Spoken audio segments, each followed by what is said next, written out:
It all started in a chair. It was in a blink, in a nod, in that head connection sisters have.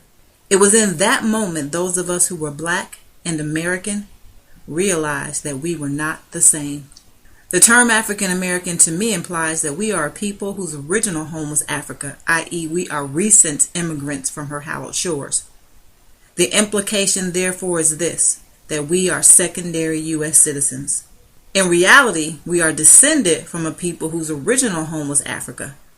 The journey from freedom to bondage to freedom again changed us. The rape and miscegenation mixed our blood with many of slavery's willing participants from Asia, Europe, and the Middle East. We used to think of our blood as tainted, and indeed there are many people who still feel that way. That feeling has divided us, with many of our darker kin proud of their pure blood and despising their more fair-skinned kin. The lighter relatives sometimes ashamed of their darker brothers and sisters. And many in the middle are simply trying to figure out where they fit in. This fact of life is borne out in many of our self-destructive and culturally disparaging behaviors. I use the term Americans of African descent because we are Americans first. Some of us were sold into slavery by our brothers, whether through ignorance, fear, or conquest of war is immaterial. Others were flat out stolen from their native lands, while others came here of their own volition. But no matter how we came here, the fact of the matter is this. We owe no more allegiance to Africa than we do to our enslavers, save that it is the birthplace of humanity and cradle of all civilization. And for that reason, it's worthy of our respect, our love, and even our admiration, but it is not our home. This is my country, our country. The true Americans are people of all colors, whose blood, sweat, and tears built her and made her strong. In the 60s and 70s, we so badly wanted to identify with our motherland. We let our hair grow, donned African garb, and learned Swahili until we realized that we were Africa's bastard children. Not accepted like Joseph, we discovered that we were unwanted by our brothers. Unlike Joseph, however, we were also unloved by our father. So having no father, no mother, no connections, we struggled like orphan children, raising ourselves in a land that despised us. Many of us went astray, many died, and many, as it has been said, lost our minds. But God, who never left Joseph's side, never left ours either. In the land of our enslavers and or oppressors, we surpassed everyone's expectations. We survived. We became inventors of great things, dreamers without limitations, poets with great swelling words of wisdom, financial wizards, and we performed feats of athletic prowess. In the process, we helped build this country. Out of that mixed blood, a new, distinct, unique, and flavorful people of many colors was created. Joseph's father gave him a coat of many colors that made his brothers jealous and set in motion a series of events that led him into chains. Those chains saved nations. We are God's coat of many colors, so it should be no wonder that this new class has impacted the whole world, the whole earth, in terms of style, medicine, music, and science. Now we are people with new blood. See, sitting in that chair on that day freed me because it marked my personal emancipation. It was the beginning of the end of my cycle of slavery.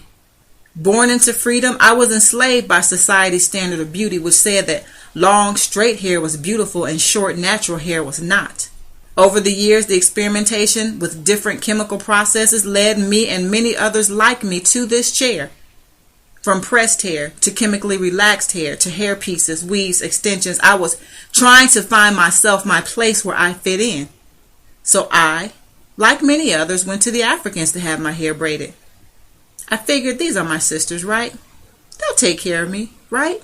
But after sitting in that chair for hours and being treated by my sisters the same way many Koreans, Chinese, Arabs, Japanese, white people, all kinds of people had treated me, I asked myself, why am I putting up with this?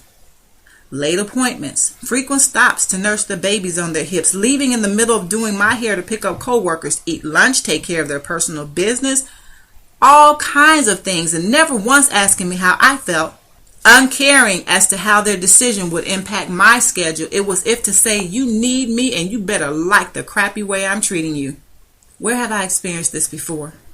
But the kicker and the one thing that bothered me more than anything was the fact that even though they could speak English, they refused, preferring to converse with one another in their native tongues rather than take the time to get to know us personally.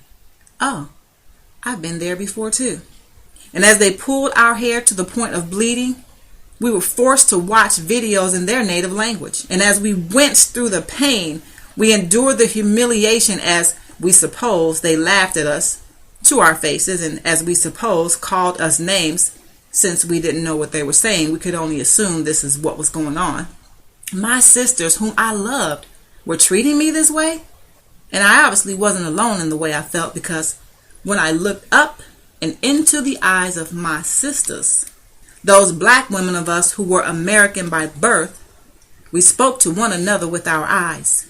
It didn't matter what color we were at that moment. We all spoke the same internal language.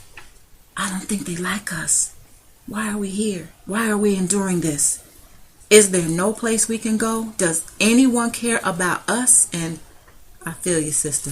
I decided right then and there that I would no longer patronize anyone who so disrespected me that they would not refrain from speaking in a secret language in my presence. Further, I would no longer allow anyone else to define me. I define me. So I ask you now to listen to the heart of a person arisen from the dead, and I encourage you to embrace yourselves, Americans. For if you are a person of color, if you are an American of African descent, a descendant of the people who either came here of their own volition or were brought here by force from Africa hundreds of years ago, then you are in everyone and everyone is in you. This is your poetry. This is the lost voice of a lost one who has now been found. Now grab this cup of strong black coffee and drink it up, for this is the custom brew of your homeland.